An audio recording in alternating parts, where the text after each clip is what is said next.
Hey there, Shumsters!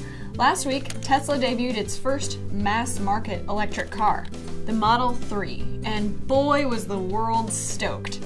This car is priced at $35,000, plus about $7,000 if we're crossing all our T's. In 1 week, Tesla received over 325,000 pre-orders, each bringing a $1,000 deposit. Dang! Now, if all goes according to plan, production will start next year at Gigafactory 1 in Nevada.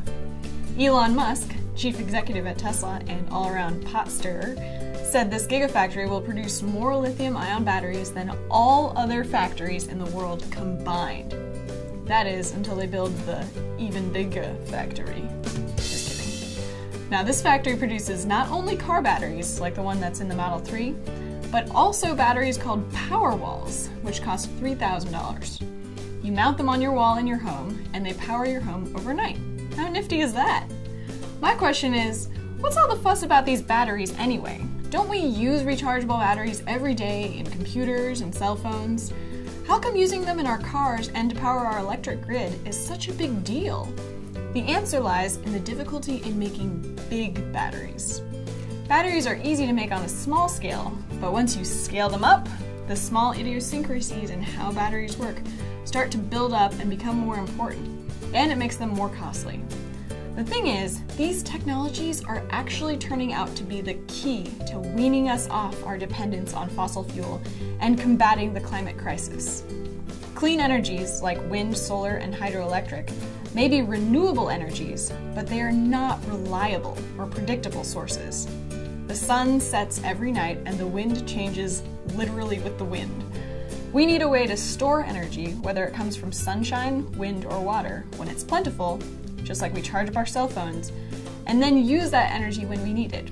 Just like we fill up our tank with gas, we'd fill up our cars from our electric grids with renewable energies. Then, instead of burning fossil fuels when we turn on the light switch, we'd be discharging a battery full of sunshine. Dang! The coolest thing about batteries is how they work, though. Here's your science lesson for the day. Batteries store energy between the two chemicals at either end, the negative end and the positive end, or the anode and the cathode, which have different chemical properties. To be specific, one end has a stronger pull on electrons than the other. That means that when you use your battery to power your car, the cathode pulls electrons from the anode. But to get there, the electrons have to travel through your car. And there you have it, electricity. To balance those electrons out, though, inside the battery, there's a bridge called the electrolyte, and positive ions can be exchanged across it. This electrolyte is probably the most important part of the battery. Kind of like your heart inside your body, the electrolyte circulates ions between the two sides to balance out the charge. But, just like your heart, the electrolyte inevitably degrades over time.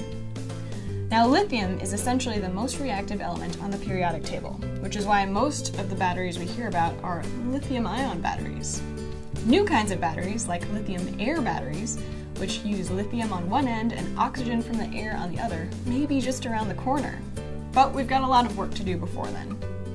So we may have taken a little detour this week, but stay with me. We'll be on our regular road to climate and weather news next time, right here on The Shum Show. Need more of a Shum Show fix? Check out our playlist on WXshift's YouTube channel, and while you're there, subscribe!